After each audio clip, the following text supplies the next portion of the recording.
ନୟାଗଡ଼ ଜିଲ୍ଲା ଚାନ୍ଦପୁର ଅପସରା କଲ୍ୟାଣ ମଣ୍ଡପଠାରେ ଅଶୋକ ଲିଲ୍ୟାଣ୍ଡ କମ୍ପାନୀ ତରଫରୁ ଏକ ଅତ୍ୟାଧୁନିକ ଡିଜେଲ ଜେନେରେଟରର ମେଗା ଶୋ ଅନୁଷ୍ଠିତ ହୋଇଯାଇଛି।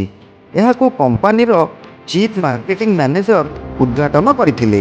ଏହି ପର୍ବରେ କମ୍ପାନୀର ଅନେକ ଅଧିକାରୀ ଉପସ୍ଥିତ ରହି ନୂଆ ପ୍ରଡକ୍ଟ ବିଷୟରେ ସମସ୍ତ କଷ୍ଟମରମାନଙ୍କୁ ପୁଙ୍ଖାନୁପୁଙ୍ଖ ଭାବରେ ବୁଝାଇଥିଲେ।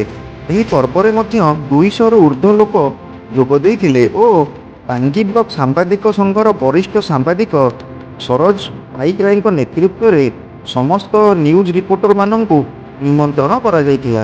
ଏଥିରେ ଅଶୋକ ଲିଲ୍ୟାଣ୍ଡ କମ୍ପାନୀ ତରଫରୁ ଓଡ଼ିଶା ନ୍ୟୁଜ୍ ରିପୋର୍ଟର ପ୍ରସନ୍ନ କୁମାର ବରାଳଙ୍କୁ ପୁଷ୍ପଗୁଚ୍ଛ ଦେଇ ସମ୍ବର୍ଦ୍ଧନା ପ୍ରଦାନ କରାଯାଇଥିଲା।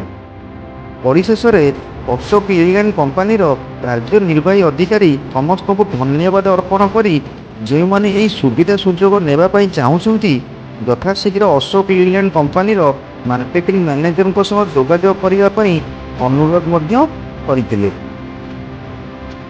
ପ୍ରକାଶ ଥାଉ କି କମ୍ପାନୀ ତରଫରୁ ସମସ୍ତଙ୍କୁ ଗୋଟିଏ ଗୋଟିଏ ଗିଫ୍ଟ ମଧ୍ୟ ପ୍ରଦାନ କରାଯାଇଥିଲା।